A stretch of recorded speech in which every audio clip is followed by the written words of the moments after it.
Motor വാഹനത്തിൽ ഉപയോഗിക്കുന്ന Dynamo ഏത് ഗണത്തിൽ പെടുന്നു? ഡൈനാമോ ഏത് ഗണത്തിലാണ് പെടുന്നത്?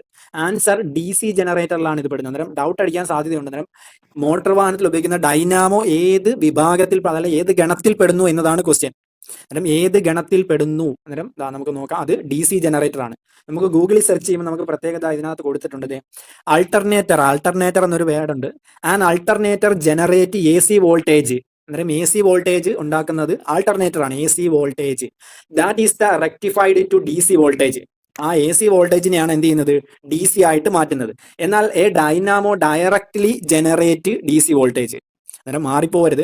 റെക്ടിഫയർ ആണ് സാധാരണയായി ഇപ്പോഴുള്ള വാഹനങ്ങളിൽ ഇത് ഈ ഇലക്ട്രിസിറ്റി പ്രൊഡ്യൂസ് ചെയ്യുന്നത്. അന്നേരം അത് മാറിപ്പോവരുത്. അത് AC വോൾട്ടേജ് ആയിട്ട് അത് വരുന്നത്. അതിനെയാണ് എന്ത് ചെയ്യുന്നത്? DC ആക്കുന്നത്. എന്നാൽ a dynamo directly generate DC voltage. അത് മാറിപ്പോവരുത്. നെക്സ്റ്റ് ക്വസ്റ്റ്യൻ, എൻജിൻ പവറുമായി ബന്ധപ്പെട്ട HP നമ്മൾ കേട്ടിട്ടുള്ളതാണ്. HP എന്തിനെ സൂചിപ്പിക്കുന്നു? Horse power. സിമ്പിൾ ആണ്, ഹോഴ്സ് പവറിനെയാണ് ഇത് സൂചിപ്പിക്കുന്നത്. നെക്സ്റ്റ്, റേഡിയേറ്റർ സാധാരണയായി നിർമ്മിക്കുന്ന മൂലകം ഏതാണ്? ഏതാണ് ചോദ്യം. റേഡിയേറ്റർ കോപ്പർ വെച്ചിട്ടാണ് റേഡിയേറ്റർ ഉണ്ടാക്കുന്നത്. ഏതാണ് റേഡിയേറ്റർ ഉണ്ടാക്കുന്നത്? കോപ്പർ വെച്ചിട്ടാണ്.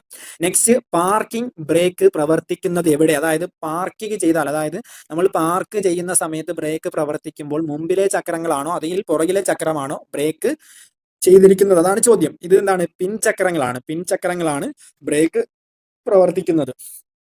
നെക്സ്റ്റ്, അപകടകരമായ ചരക്കുകൾ കയറ്റുന്ന വാഹനങ്ങൾ ഓടിക്കുന്നതിനുള്ള ലൈസൻസിന്റെ കാലാവധി എത്ര വർഷമാണ്? അതായത് ഹസാർഡ് വെഹിക്കിൾസ്, അതായത് ഈ പെട്രോളിയം പോലുള്ള വാഹനങ്ങൾ ഓടിക്കുന്ന ആളുകൾക്ക് എത്ര വർഷം കൂടുമ്പോഴാണ് ലൈസൻസ് പുതുക്കേണ്ടത്? 1 വർഷം കൂടുമ്പോഴാണ്. 1 വർഷം കൂടുമ്പോൾ എന്ത് ചെയ്യണം? ലൈസൻസ് പുതുക്കണം. നെക്സ്റ്റ്, ടാക്കോമീറ്റർ എന്ത് അളക്കാൻ വേണ്ടി ഉപയോഗിക്കും? നമ്മൾ ഓൾറെഡി ഡിസ്കസ് ചെയ്തിട്ടുള്ളതാണ് ഈ ടാക്കോമീറ്റർ. എൻജിൻ RPM ആണ്. ഫോട്ടോ കാണിച്ചിട്ടുണ്ട്. ഒരു ചെറിയ മിഷൻ ആ എൻജിനകത്ത് ടച്ച് ചെയ്ത് വെച്ചേക്കുന്നത്, അതാണ് ടാക്കോമീറ്റർ. എൻജിൻ ഓയിലിന്റെ അളവ് നോക്കുവാൻ ഉപയോഗിക്കുന്ന ഉപകരണം, ഇതും നമ്മൾ എന്ത് ചെയ്തിട്ടുണ്ട്? ഓൾറെഡി ഡിസ്കസ് ചെയ്തിട്ടാണ്. ഡിപ്സ്റ്റിക് ആണ്. ആ എൻജിൻ ഓയിൽ നമ്മൾ ചെക്ക് ചെയ്യാൻ വേണ്ടി ഉയർത്തത്തില്ല, അതാണ് ഉദ്ദേശിക്കുന്നത്. ഡിപ്സ്റ്റിക് എന്ന മെഷീനാണ് ഉദ്ദേശിക്കുന്നത്. നെക്സ്റ്റ്, പെട്രോൾ ഡീസൽ വണ്ടികളിൽ പൊതുവായി ഇല്ലാത്ത ഭാഗം, ഇതും റിപ്പീറ്റ് ക്വസ്റ്റ്യൻ ആണ്. ഏതാണ്? സ്പാർക്ക് പ്ലഗ് ആണ്. ആൻസർ സ്പാർക്ക് പ്ലഗ് ആണ് പൊതുവായി ഇല്ലാത്തത്. നെക്സ്റ്റ്, ഇലക്ട്രോലൈറ്റിന്റെ സ്പെസിഫിക് ഗ്രാവിറ്റി അളക്കുന്ന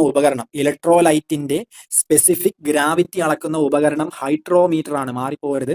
ഇലക്ട്രോലൈറ്റിന്റെ സ്പെസിഫിക് ഗ്രാവിറ്റി അളക്കുന്ന ഉപകരണം ഏതാണ്? ഹൈഡ്രോമീറ്റർ. നെക്സ്റ്റ്, ഭാരതത്തിലെ ഇപ്പോൾ നിലവിലുള്ള മലിനീകരണ മാനദണ്ഡം. ഇപ്പോൾ നിലവിലുള്ളത് BS4 BS6 ആണ്. ഇത് രണ്ടും ആൻസർ ആയിട്ട് വരാം. BS4 BS6 ഇത് രണ്ടും മലിനീകരണ കാലാവധി ഓരോ വർഷമാണ്. അത് നമ്മൾ ഓൾറെഡി ഡിസ്കസ് ചെയ്തിട്ടുള്ളതാണ്.